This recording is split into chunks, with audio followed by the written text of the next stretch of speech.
Selain kemenangan 1-2 atas Viktoria Pilsen, ada banyak sekali kritikan di dalam pertandingan kali ini. Menang tapi gak terlalu seneng. Halo telur, selamat datang di Medo United, channel fans MU paling netral. Menang dipuji, kalah dibully.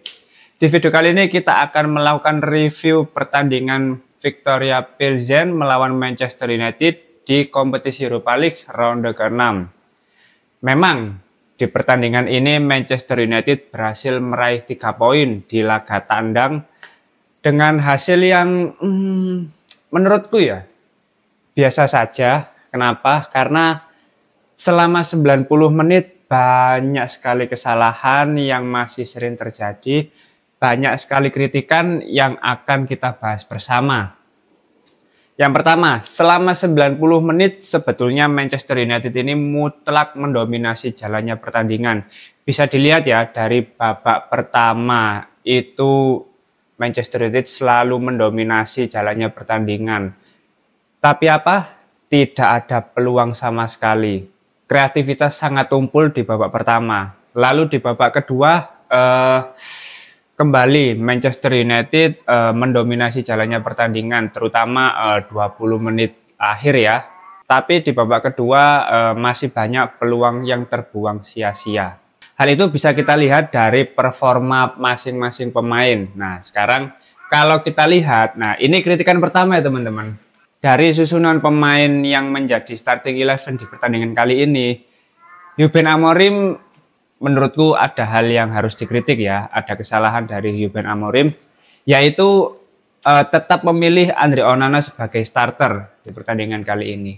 Kan kemarin dia sudah melakukan blunder ya, 2 kesalahan ya, saat melawan Nottingham Forest ya, pelongo, goblok, dan kita sudah bahas di video sebelumnya. Terus di pertandingan tadi, gol dari Viktoria Pilsen itu karena kesalahan dari Andre Onana yang kembali terulang. Kon ngerti koncomu lagi di marking, di press lawan. Apa mbok umpani cuk metas delik iku? Akhirnya apa? Ya para pemain Pilsen ini bisa memanfaatkan momentum dengan baik. Dan itu baru berjalannya babak kedua ya. Gol pertama dari Viktoria Pilsen ini. Aduh, ya apa ya, cantuk ngono kebalen maneh cuk, goblok Andre Onana iki. Waktu terjadi gol tadi ya. itu yang dirasakan, dan mungkin teman-teman juga merasakan ya. Wah, gobloknya Andre Onana iki kebalen maneh cuk. Itu salah satu kritikan dari Ruben Amorim ya. Kan di video preview kita sudah membahas ya. Harus ada rotasi pemain, terutama kayak Andre Onana ini kan kalau ada blunder-blunder, individual error itu harus dirotasi, dan harapannya di pertandingan kali ini Altay Bayindir yang diturunkan sebagai sanksi juga bagi Andre Onana dan sebagai pembelajaran juga agar tidak mengulangi kesalahan yang sama. Dan terbukti kembali tampil di pertandingan kali ini Andre Onana kembali melakukan kesalahan, kan congok cuk. Makanya skornya 6,1 ya, aja mainmu gak genah cuk. Wah, Andre ono ae. Selanjutnya kalau kita lihat di lini pertahanan ya, mulai dari Noussair Mazraoui, Matthijs de Ligt, dan Lisandro Martinez menurutku ya lumayan lah di penampilan kali ini. Hanya saja Noussair Mazraoui nggak terlalu kelihatan ya di pertandingan tadi, dan dia mendapatkan kartu kuning yang nggak perlu menurutku. Anjir jam 3 rek wes sola-sola rek. Selanjutnya di lini tengah ya, di lini tengah mulai dari Diogo Dalot ya. Dalot tetaplah Dalot ya teman-teman ya, sering salah passing, terus chemistry-nya sangat kurang ya di pertandingan kali ini. Bahkan di babak kedua pun sama, nggak tampil maksimal, akhirnya dia digantikan.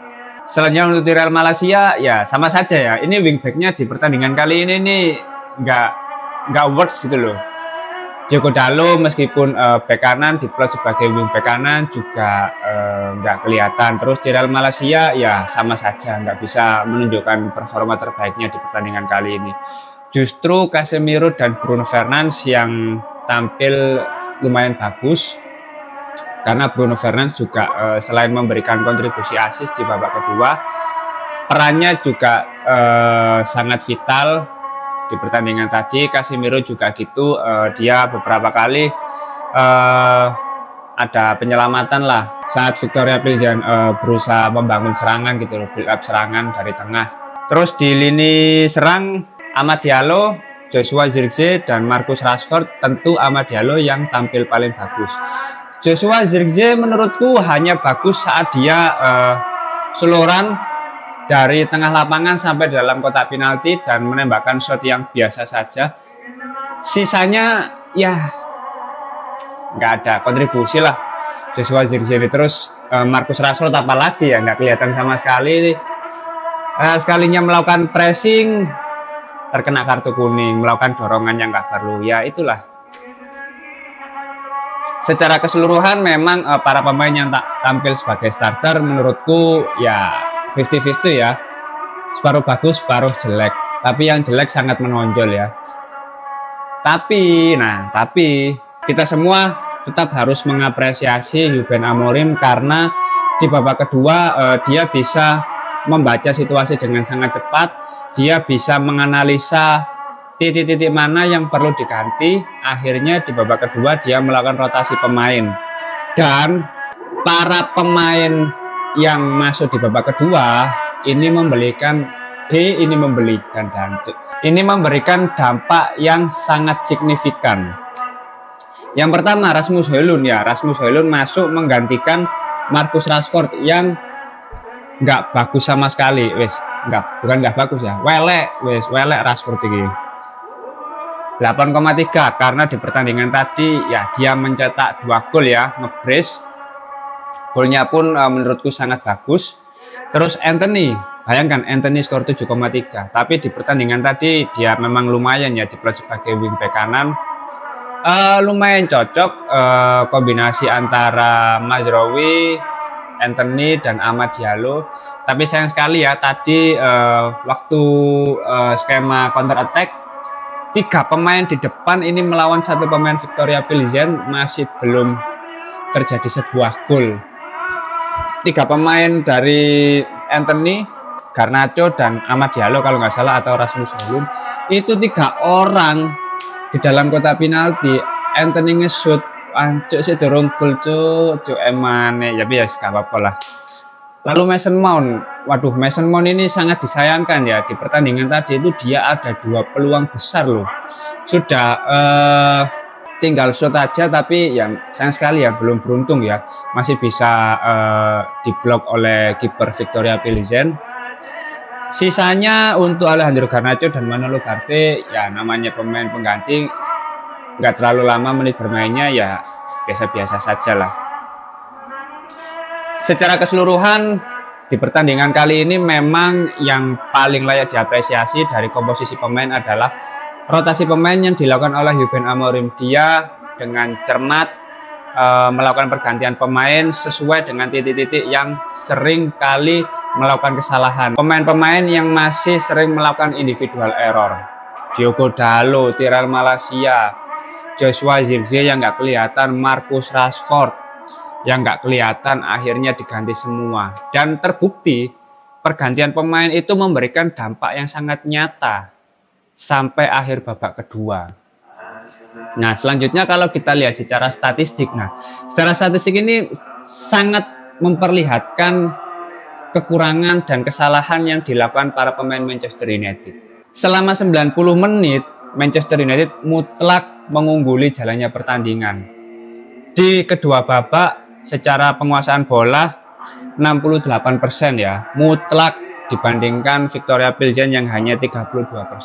Apalagi di babak pertama secara penguasaan itu 71%. Bayangkan, possession yang sedemikian besar, tidak ada peluang besar yang tercipta. Bahkan hanya 3 shot dari pemain Manchester United. Sedangkan Victoria Pilsen ada sekitar 8 kalau nggak salah. Itu kan menunjukkan bahwa di babak pertama itu tidak ada kreativitas sama sekali. Oke lah, para pemain Manchester United ini mendominasi jalannya pertandingan. Dari sisi penguasaan bola sangat tinggi, tapi penguasaan bola itu hanya di zona-zona nyaman, di sepertiga akhir itu sangat jarang terjadi. Karena apa? Karena tidak ada kreativitas. Bruno Fernandes masih fokus di lini tengah ya. Maksudku jarang sekali dia memberikan umpan-umpan kunci, long ball ke depan, through pass, itu sangat jarang sekali. Masih sangat kesulitan di babak pertama. Dan kalau teman-teman lihat pasti membosankan ya pertandingan di babak pertama itu. Waduh, bosen. Bosen nih babak pertama. Gak lapo-lapo wis umpan-umpan kayak latihan yuk pemain Manchester United ini di babak pertama tadi. Baru di babak kedua itu sangat terlihat setelah melakukan pergantian pemain. Terbukti di babak kedua ada 14 shot yang ditembakkan para pemain Manchester United dengan sekitar 6 atau 8 yang on target dan membuahkan 2 gol itu tadi. Secara keseluruhan di pertandingan tadi memang yang paling menonjol adalah peran dari Rasmus Højlund sebagai pemain pengganti. Dan Rasmus Højlund menyelamatkan harga diri dari Ruben Amorim atas media, atas fans, atas semua. Kalau misalkan kalah, waduh, yang paling disalahkan pasti Ruben Amorim. Ya karena dia sebagai pelatih ya yang memiliki tanggung jawab tertinggi atas jalannya pertandingan. Tapi karena dia cukup cermat, cukup cerdas dan pergantian pemainnya pun sangat tepat, akhirnya bisa mengubah jalannya pertandingan dan hasil akhir. Akhirnya ya alhamdulillah 3 poin bisa didapatkan. Selain itu yang ingin aku garis bawah di pertandingan kali ini adalah gol kedua dari Rasmus Højlund. Berasal dari skema bola mati ya, situasi bola mati ya. Set piece menurutku luar biasa karena jarang sekali ya Manchester United berhasil mencetak gol lewat situasi bola mati. Dan tendangan dari Bruno Fernandes ini apa ya, free kick rasa terupas gitu loh ya. Langsung mengarah ke Rasmus Højlund dan bisa dieksekusi dengan bagus di dalam kotak penalti. Menurutku itu salah satu hal positif Manchester United bisa memaksimalkan peluang lewat situasi bola mati karena memang sangat jarang terjadi ya. Di luar itu semua menurutku di pertandingan tadi memang di babak pertama Ruben Amorim masih melakukan rotasi, masih melakukan eksperimen terhadap pemain-pemain lain di beberapa posisi yang berbeda. Tapi tidak bekerja dengan baik, akhirnya di babak kedua bisa dianalisa dan ada keputusan dalam melakukan rotasi pemain yang sangat tepat menurutku dan itu tetap layak diapresiasi. Tapi di luar itu semua kritikan-kritikan terkait Andre Onana, terus masih minimnya kreativitas selama 90 menit, salah-salah passing dari beberapa pemain itu harus terus diperbaiki ya. Karena apa? Karena oke lah, ini yang dilawan Victoria Pilsen, klub dari Republik Ceko gitu loh. Tapi kalau di Premier League itu sudah pasti kalah Manchester United. Di babak pertama itu sudah pasti kebobolan 2 gol gitu loh minimal. Karena sangat minim kreativitas. Ya intinya sangat tumpul lah di babak pertama itu. Jangan sampai lah, maksudku kalau kamu dominan secara possession tapi nggak ada peluang yang tercipta, ya buat apa tuh kamu main umpan-umpan pendek tapi di zona nyaman gitu loh, di areamu sendiri gitu loh. Di sepertiga akhir nggak ada peluang-peluang tercipta. Sentuhan di dalam kotak penalti hanya berapa shot di babak pertama, yang paling terlihat juga shot dari Bruno Fernandes, sisanya ya sundulan Joshua Zirkzee yang enggak lah, yang paling jelek menurutku di babak pertama tadi. Tapi di babak kedua ya alhamdulillah bisa diperbaiki dan mendapatkan hasil yang positif gitu. Oke, mungkin itu dulu beberapa review dari pertandingan Victoria Pilsen melawan Manchester United di kompetisi Europa League. Kita semua akhirnya bisa merasakan kemenangan lagi ya setelah 2 kekalahan sebelumnya di Premier League. Tapi di balik kemenangan ini tidak serta-merta bisa dirayakan dengan bahagia karena masih banyak kesalahan yang harus diperbaiki oleh Ruben Amorim dan para pemain Manchester United. Kalau teman-teman ada opini lain terkait hasil pertandingan tadi, langsung tulis saja di kolom komentar, kita diskusi santai seperti biasa. Jangan lupa istirahat, kembali beraktivitas dengan lumayan senang karena berhasil meraih 3 poin ya. Aduh, terima kasih sudah menonton video ini. Jangan lupa like, komen, dan subscribe. Salam.